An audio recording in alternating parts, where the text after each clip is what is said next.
Bienvenidos, queridos hermanos, a este su programa, la Apologética Católica. Mi nombre es Fran Morera y con Jorge Garzón en los controles vamos a estudiar el capítulo 37 de Jeremías. Pero antes de comenzar, nos ponemos como siempre en la presencia del Señor, en el nombre del Padre, del Hijo y del Espíritu Santo. Amén. Amado Señor, ven sobre cada uno de nosotros con el don del Espíritu Santo, don de sabiduría, de inteligencia. Provéenos del conocimiento espiritual suficiente para poder penetrar los misterios de tu santa palabra, hacer esta vida en nosotros y con ella construir el reino de Dios. Todo esto te lo pedimos en nombre de Jesús, el Señor. Amén. María, Madre de la Iglesia, ruega por nosotros. Santa María de Jesús crucificado, ruega por nosotros. Pues bien, queridos hermanos, hoy hemos llegado al capítulo 37 de Jeremías. Los temas desarrollados en este capítulo del 37 al 39 es la destrucción de la palabra de Dios, el encarcelamiento de Jeremías, pero el encarcelamiento duro, no como vimos anteriormente, que estaba en el patio del palacio con una cierta libertad de movimiento y de visitas. La posterior liberación de Jeremías y el comienzo del triste cautiverio de Judá. En este nuevo capítulo 37 entramos en una nueva sección que hace recaer el énfasis en los eventos históricos. Jeremías bien pudo decir, ya se los dije, ya los advertí, pero verdaderamente Jeremías estaba demasiado implicado en lo que estaba sucediendo. Recuérdense que él era una persona de corazón tierno, él estaba destrozado anímicamente por el mensaje que había tenido que comunicar al pueblo de Judá. Y en ese momento estaba todavía peor por su cumplimiento, cuando la ciudad que él amaba tanto iba a ser destruida y la nación, que era su nación, que él amaba, iba a ser llevada al cautiverio. Jeremías había sido fiel al revelar a Dios y al actuar como un testigo de él. Cualquiera que quisiera saber cómo se sentía Dios acerca de todo lo que estaba ocurriendo, solo tiene que mirar a Jeremías. Que el rostro de Jeremías era un reflejo del rostro de Dios. Debemos reconocer también que ya han pasado 30 años del ministerio de este profeta. Le vimos comenzar muy joven, con unos 20 años, siendo un joven sacerdote que fue llamado a ser un profeta de Dios. Ahora él se encontraba en la prisión y el ejército del rey de Babilonia se encontraba fuera de las murallas de Jerusalén, esta vez para siempre. No se iban a ir. Los soldados habían estado allí por un prolongado sitio de 18 meses. Eran terribles esos sitios. Jeremías nos dejó algo de esta historia en el capítulo 52 que veremos. Y más quedó registrado, ustedes lo pueden leer, en Segunda de Reyes. Segunda de Reyes, sobre todo el capítulo 17. Y en Segunda de Crónicas. Esta fue la tercera y última vez que Nabucodonosor había venido contra Jerusalén. Las otras dos veces se había llevado una cierta cantidad de personas cautivas y había colocado en el trono de Judá a Sedequías como un vasallo suyo. Si se recuerdan, Sedequías quería llevarse del control del rey de Babilonia, así que hizo unas propuestas al faraón de Egipto, hablamos en ese momento equivocadamente. Entonces el faraón decidió intentar liberar a Sedequías. Por supuesto, lo que planeaba hacer era colocar el reino de Judá bajo el gobierno de Egipto, quitárselo a la gente de Babilonia y ponerlo bajo los egipcios. Es muy peligroso traer a un vecino tan potente a la casa de uno a ayudar. Pero cuando Faraón llegó a Jerusalén, los comandantes de Nabucodonosor se apartaron y en vez de sitiar a la ciudad, se retiraron. En ese momento pareció que las profecías de Jeremías podían estar equivocadas. Así que Dios le habló a Jeremías con mucha fuerza. Vamos a comenzar este capítulo 37 viendo los versículos 1 y 2. Y dice así: en lugar de Conías, hijo de Joyaquín, vino a reinar Sedecías, hijo de Josías. Nabucodonosor, rey de Babilonia, había establecido como rey a Sedecías en la tierra de Judá. Pero ni él, ni sus servidores, ni el pueblo llano escucharon las palabras que el Señor había hablado por medio de Jeremías. Vemos aquí a este nuevo personaje que nos sale de nuevo al encuentro. Conías, hijo de Joacim, el rey Sedequías, de otros nombres han sido conocidos para nosotros. El reino de Conías, también conocido como Joaquín, para nosotros fue breve, muy breve, durante solo unos pocos meses, durante el año 598 a.C., algo pasajero. Su reinado terminó tan rápidamente debido a que Nabucodonosor vino por segunda ocasión para sujetar a Jerusalén bajo su control. Sedequías era un pequeño hombre en un gran escenario, una persona débil colocado para enfrentar circunstancias que hubieran agobiado, inclusive aún más fuerte, al mismo el rey David hubiera agobiado esta situación, más un hombre débil. Al tomar el trono, Sedequías hizo un juramento para obedecer a Nabucodonosor de la forma que fuera. Debido a la influencia egipcia en la corte, que era bastante fuerte, Sedequías rompió su juramento. Y esta fue la causa del asedio final a Jerusalén. Esto fue lo que colmó la paciencia de Nabucodonosor. Cuando Nabucodonosor depuso a Conías, él colocó a este tío Sedequías en el poder. Con todo, Sedequías no usó su posición para escuchar a Dios tampoco, o a su profeta Jeremías. No lo usó, el mismo patrón que siguieron los demás. Específicamente, Jeremías le dijo que los babilonios conquistarían completamente Judá y Jerusalén, y que era, de nuevo le volvió a decir, que era inútil resistir. Lo mejor para ellos era rendirse a los babilonios y rendirse a la corrección, que al fin y al cabo eso es lo que estaba debajo de todo esto, la corrección de Dios por la infidelidad de su pueblo. Vamos a ver versículo 3 al 5, y dice así: el rey Sedecías envió a Yucal, hijo de Selemías, y a Sofonías, hijo del sacerdote Maasías, a donde el profeta Jeremías, para decirle: ruega por favor por nosotros ante el Señor nuestro Dios. Por entonces Jeremías entraba y salía en medio del pueblo, pues no lo habían puesto definitivamente en prisión. El ejército del faraón había salido de Egipto, y los caldeos que sitiaban a Jerusalén, al oír la noticia, levantaron el cerco de la ciudad. Elementos totalmente históricos, queridos hermanos. Estamos aquí lidiando con historia, como le he dicho tantas veces. Nuestra fe está enmarcada, está encarnada en la historia. Es una fe difusa, tan así que nuestro Dios se encarna en esa historia entre nosotros.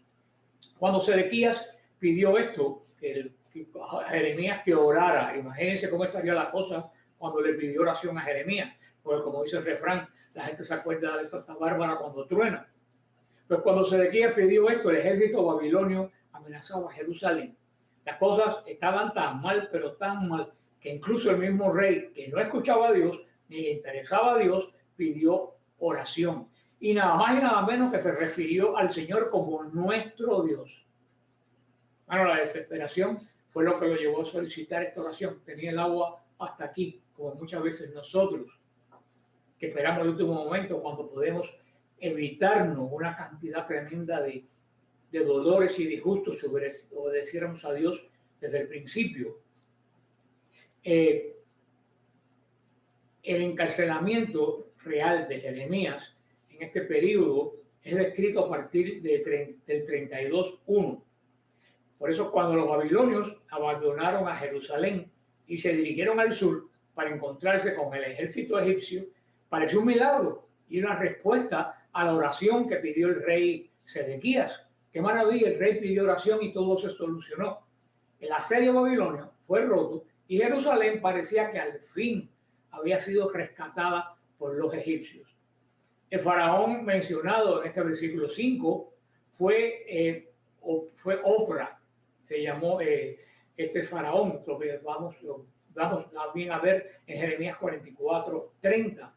Y reinó entre el año 589 al 570 a.C. O sea, tenemos un faraón con nombre y con historia. Y fue precisamente el que marchó en apoyo de Sedequías en su rebelión contra Babilonia. Eso lo vamos a ver en el profeta Ezequiel. De cualquier forma, él se retiró antes de que se iniciara la batalla, si ustedes recuerdan, dejando a Jerusalén que cayera ante los babilonios. A ver, versículos 6 al 10. Y dice así: la palabra del Señor se dirigió al profeta Jeremías diciendo: esto dice el Señor Dios de Israel. Así habéis de decir al rey de Judá que os envía a consultarme. El ejército del faraón que ha salido en vuestro socorro regresará a su país Egipto, y los caldeos volverán a atacar esta ciudad. La tomarán y le prenderán fuego.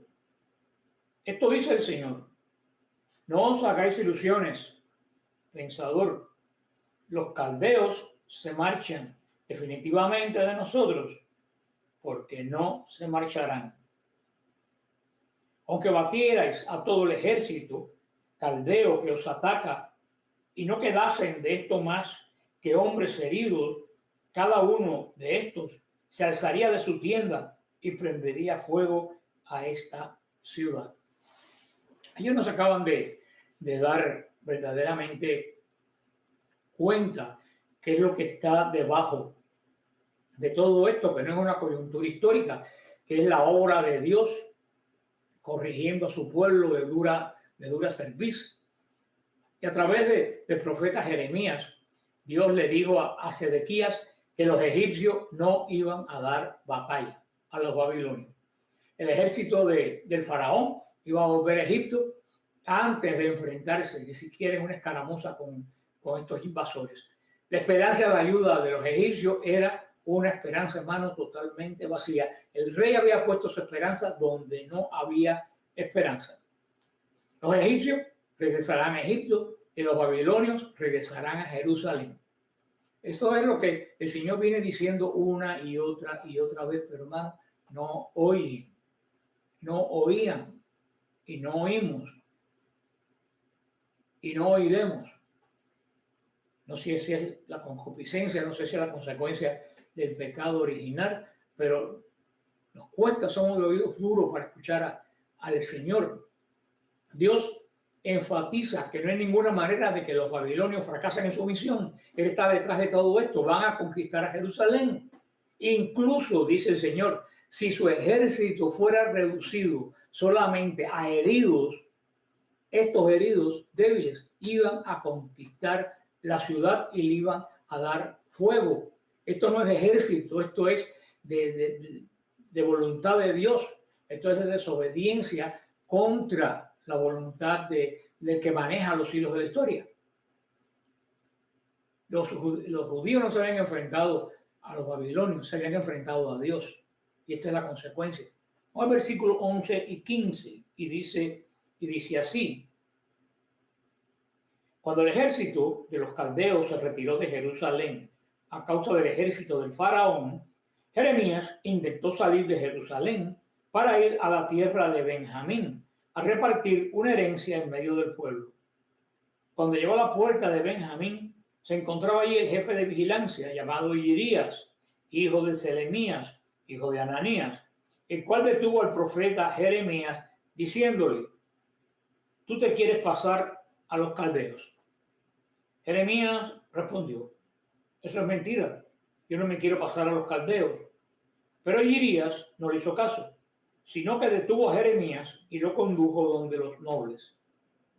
Los nobles se irritaron con Jeremías, lo golpearon y lo pusieron en prisión en casa de Jonatán, el escriba, pues lo habían convertido en cárcel.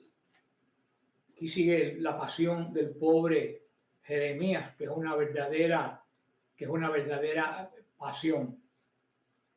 Jeremías 32, del 6 al 12, describe la propiedad que Jeremías compró. Se recuerda que parecía una locura que Jeremías comprara una propiedad cuando la propiedad estaba asediada por los babilonios. Esto él la compró, aunque parecía una locura, como testimonio de la promesa del Señor de restaurar un día a Judá. Con el asedio temporalmente levantado, como ya los babilonios habían ido por el problema egipcio, Jeremías podía ver la propiedad que había comprado desde prisión. Jeremías no la había visto. Jeremías salía a ver eso que había comprado y el problema de la herencia, porque en Israel la tierra siempre había que prepararla en herencia. La tierra de Israel no se vende, se da. Hoy en día las personas que viven fuera de Israel o que son de otros países no pueden comprar edificios o apartamentos en Jerusalén, en la Tierra Santa.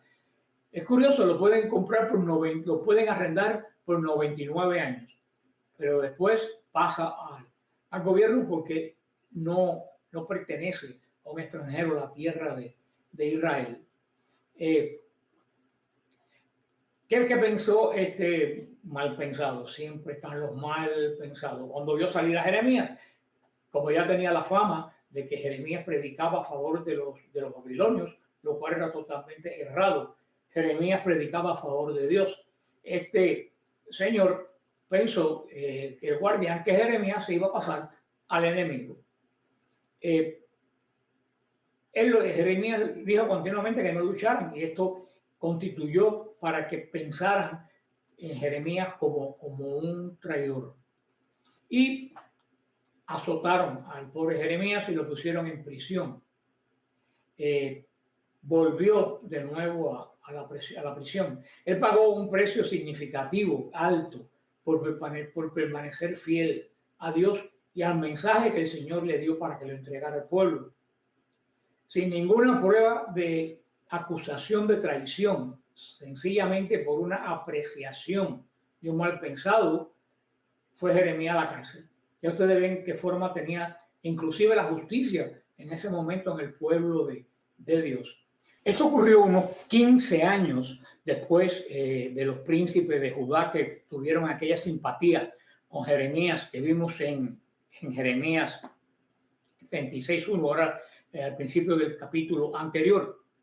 Una nueva generación, nuevas condiciones, trajeron líderes sin ningún tipo de simpatía para Jeremías o para el mensaje de Jeremías. Los tiempos habían cambiado. Se habían hecho arreglos temporales, se habían preparado la casa del secretario de Estado, nada más y nada menos, para prender a Jeremías, para guardarlo como alguien que podía hacer gran traición a la nación. Miren ustedes a qué grado había llegado en este momento la desconfianza al profeta de Dios, que a este nivel habían puesto ya esta suspicacia en contra de un hombre que solamente había predicado el mensaje para el bien del pueblo que Dios le había dicho.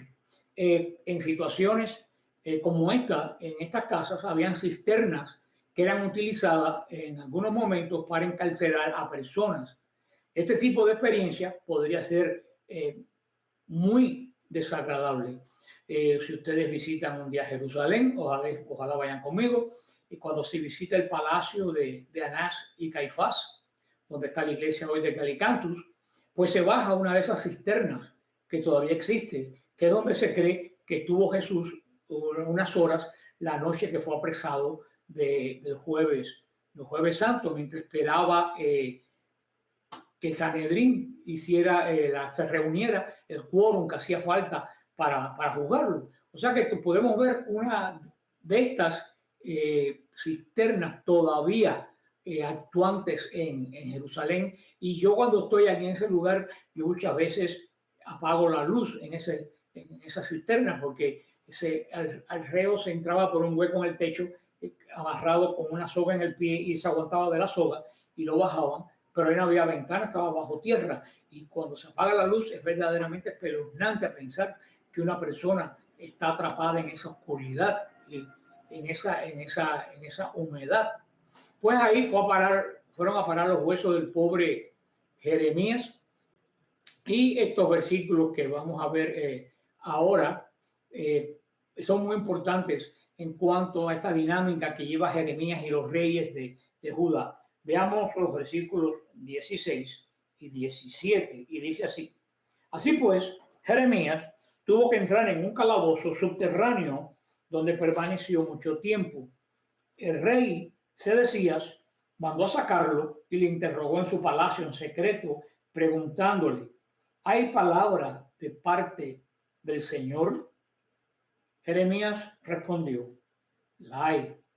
Y explicó: serás entregado en manos del rey de Babilonia. Una y otra vez, reyes tras reyes, vemos este diálogo empecinado entre el hombre y Dios. Dios que habla claro y el hombre que no oye. Porque muchas veces el hombre quiere oír de Dios la respuesta que él tiene preparada para él mismo. Y muchas veces no es así, lo dice la palabra de Dios, ustedes lo saben: mis caminos no son tus caminos. Pero siempre queremos que el Señor concuerde con nosotros. Por eso es que yo desconfío mucho de estas personas que te dicen: el Señor me dijo. Porque casi siempre una persona que dice: el Señor me dijo, resulta que el Señor está de acuerdo con lo que él quiere decir. Y eso suena un poco a chisme que le achacamos al Señor. Por eso cuando a mí me dicen: el Señor me dijo que te dijera, digo: ¿qué Señor? Porque hay varios señores. Pero esto no lo sabían los reyes de Judá. Este era el precio que el profeta tenía que pagar por ser fiel. Eso hablamos la semana pasada. Ser fiel cuesta trabajo. Ser fiel tiene consecuencias. No habría ningún falso profeta en esa prisión, porque los falsos profetas daban el mensaje que agradaba al gobernante y al pueblo. Y lo siguen haciendo, queridos hermanos. ¿Acaso el rey esperaba que el castigo de estos muchos días iba a quebrar el espíritu de Jeremías y que Jeremías iba a estar totalmente quebrado cuando él lo llamó? Ciertamente él no conocía a Jeremías. Jeremías estaba temiendo tener que regresar a este lugar de una muerte lenta, pero su voz profética, la voz profética de Jeremías, era inamovible. Era un trabajo que el Señor le dio, que él lo tomó con esta palabra, aunque le disgustaba el trabajo, con esta palabra que hemos repetido continuamente: fidelidad. Ezequías quería saber si había palabra de Dios, pero no se lo quería preguntar públicamente, porque sabía las cosas que decía Jeremías y con qué crudeza lo decía. El rey no quería que se supiera tampoco que él dudaba de las palabras de los falsos profetas, porque los falsos profetas decían que todo iba a estar bien, y el rey ahora iba a consultar a Jeremías, y esto podía parecer al pueblo que él estaba dudando de esos profetas que hablaban públicamente, que no tenían ningún tipo de problema. Que el rey hiciera esta pregunta en secreto demuestra que era una pregunta que él temía. Bueno, cuando tú temes una pregunta, mejor no lo hagas. Mejor no lo hagas, porque cuando tú temes una pregunta es que de antemano tú sabes cuál es la respuesta. Esa respuesta no te agrada. Podemos ver a Sedequías ansioso, mirando a Jeremías, buscando, implorando una palabra favorable para él y para su causa. Sin embargo, la palabra que el Señor dio para Sedequías es la misma que venía diciendo desde el principio. El mensaje de Dios no cambia, ya se ha dado en privado, ya se ha dado en público. El mensaje del Señor no cambia ni iba a cambiar en ese momento. El pobre Sedequías, digo pobre por lo empecinado que era, el pobre Sedequías cometió el error de pensar que un mensaje personal secreto pues ya iba a ser completamente diferente, que Jeremías buscaba las grandes multitudes para dramáticamente predecir terrores finales. Hermano, no es posible que un profeta que fielmente haya predicado la palabra de Dios, enfrentándose inclusive con antagonismo por 40 años, se fuera a quebrar por estar unos días, unas semanas en una cisterna. Cuando salió Jeremías, su mensaje estaba tan sólido como cuando entró. Aquí cuando se ve, aquí cuando se prueba la palabra de Dios y cuando se prueba la fidelidad del profeta. Vamos al versículo 18 al 21 y dice así. Y dijo Jeremías al rey Sedecías: ¿qué pecado he cometido contra ti, contra tus servidores o contra este pueblo para que me hayáis metido en la cárcel? ¿Dónde están vuestros profetas, los que os vaticinaban diciendo: no vendrá el rey de Babilonia? Ahora escucha, por favor, mi señor, el rey, y que mi súplica haya gracia en tu presencia. No me devuelvas a casa de Jonathan el escriba para que muera allí. Entonces, el rey Sedecías ordenó que custodiaran a Jeremías en el atrio de la guardia y que le dieran cada día una torta de pan de la calle de los panaderos hasta que se consumiera todo el pan de la ciudad. Y Jeremías permaneció así en el atrio de la guardia. Pobre Jeremías. Verdaderamente Jeremías, como dije al principio, tuvo una verdadera pasión. ¿En qué pequé contra ti?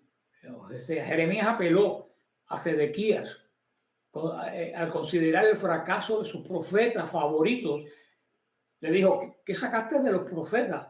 Todo lo que te han dicho los profetas que hablan de prosperidad, todo lo que te han dicho esa banda de mentirosos no cambió la situación. Los babilonios están ahí. Yo soy el único que te dije la verdad que yo te he hecho.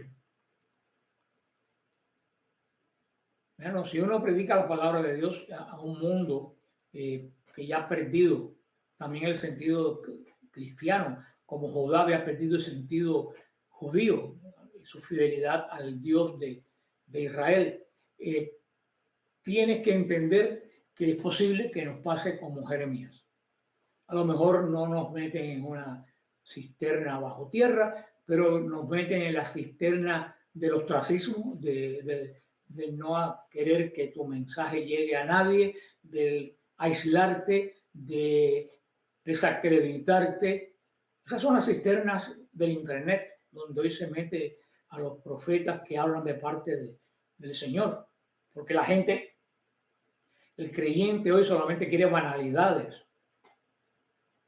Y los profetas están diciendo, como en la época de Jeremías, los babilonios están ahí. Los babilonios están rodeando la ciudad. Pero la gente, inclusive el pueblo de Dios, quiere oír a los profetas que hablan solamente de prosperidad, de que todo te va bien. No te preocupes, haz lo que tú quieras, adora a Dios como tú quieras, todo está bien. El permisivismo, la falsa misericordia. Es lo mismo, solamente que Jeremías estaba en una cisterna oscura bajo tierra y hoy en día los profetas podemos correr el riesgo de terminar también en una cisterna, pero una cisterna de total aislamiento o de o de descrédito. La situación, hermano, de Jeremías, la situación del mundo, la situación de los enemigos del Señor son exactamente igual. Jeremías le pide a Sedequías que no lo lleve, que qué va a ganar él, que es el único que le ha dicho la verdad, que va a ganar con ponerlo en ese lugar tan horrible donde definitivamente iba a morir. Jeremías pidió y el rey concedió. El rey concedió una presión un poco más humanitaria de nuevo, ordenó que lo pusieran en el patio, pasó aquel terrible tiempo del hueco, incluso ordenó que se le diera una torta de pan al día hasta que hubiera pan en la ciudad, porque acuérdense que Jerusalén era una ciudad asediada. Jeremías pidió a los suyos, en medio de una persecución, mejores condiciones. En un tiempo de persecución, los perseguidos y otros pueden y deben de hacer todo lo que puedan, hermano, para mejorar, podemos decir, las condiciones. Incluso si la persecución o el cancelamiento continúan, no hay ningún mandamiento para abrazar las peores condiciones. El Señor no nos manda a ser siempre mártires. De hecho, podemos aspirar a tener, inclusive en medio de una persecución como Jeremías, podemos obtener medios que sean lícitos para tener una cierta suavidad en esta persecución sin renunciar a la palabra de uno. Así fueron los mártires en la iglesia, los primeros mártires. La iglesia les recomendaba a los mártires que si tenían que dar testimonio de Cristo, lo dieran, aunque fuera con sus propias vidas. Pero al mismo tiempo la iglesia les decía que no fueran arriesgados, que no fueran, porque habían personas que se iban directamente a los tribunales a declararse cristianos para que los martirizaran y poder alcanzar el cielo rápido. Y la iglesia prohibía eso.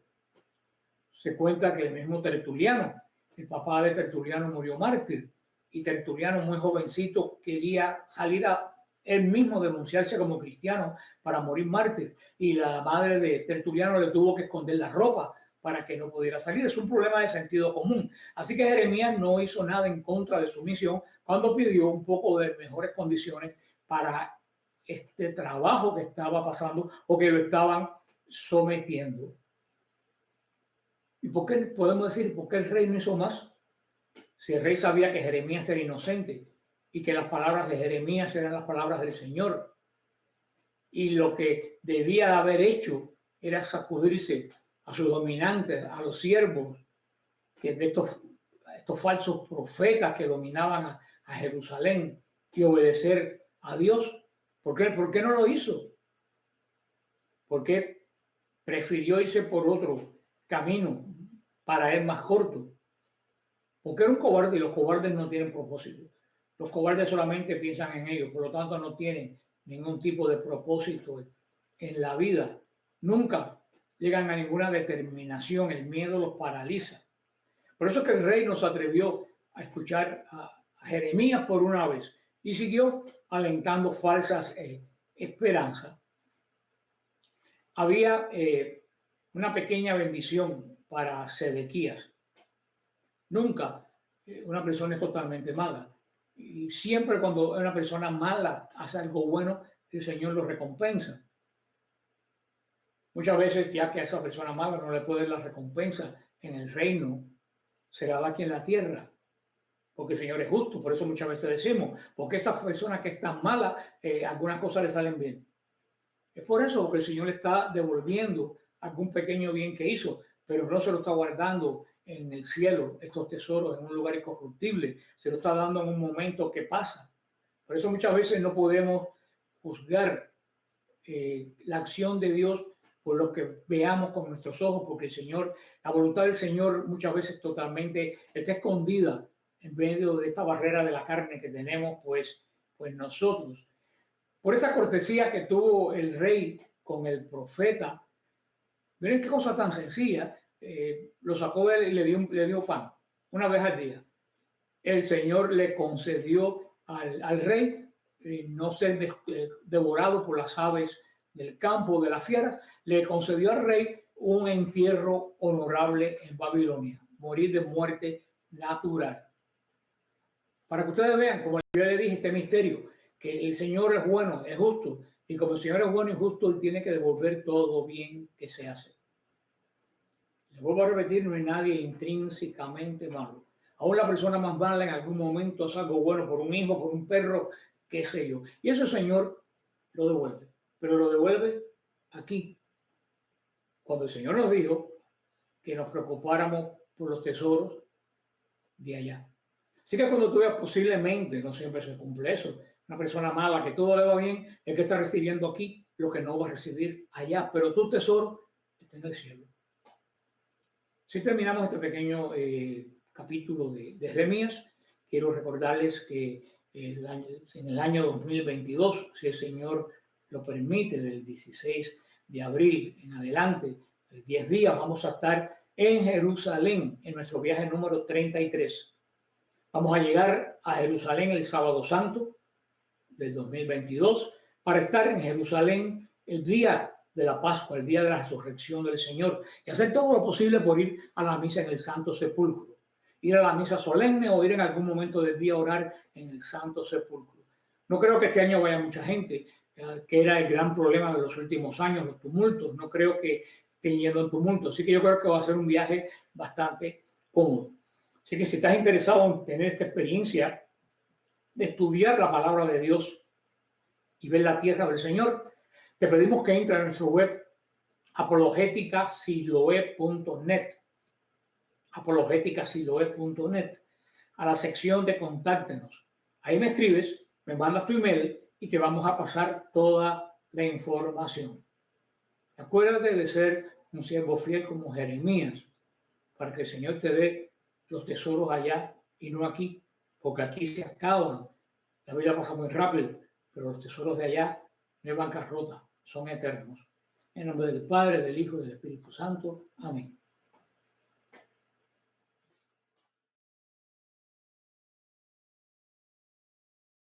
Queridos hermanos, soy Fran Morera, del Ministerio Siloé. Estoy aquí junto a la tumba vacía de Jesús. Desde aquí quiero invitarte a que vengas con nosotros a peregrinar a Tierra Santa. Si estás interesado tú, tu familia, un grupo de oración, un grupo de la iglesia, quiere venir aquí a Tierra Santa, puede contactarnos a través de esta página web y con muchísimo gusto te estaremos proveyendo todo tipo de servicios, tanto de logística como espirituales. Que el Señor te bendiga y te guarde y ojalá que un día puedas venir a la Tierra de Jesús.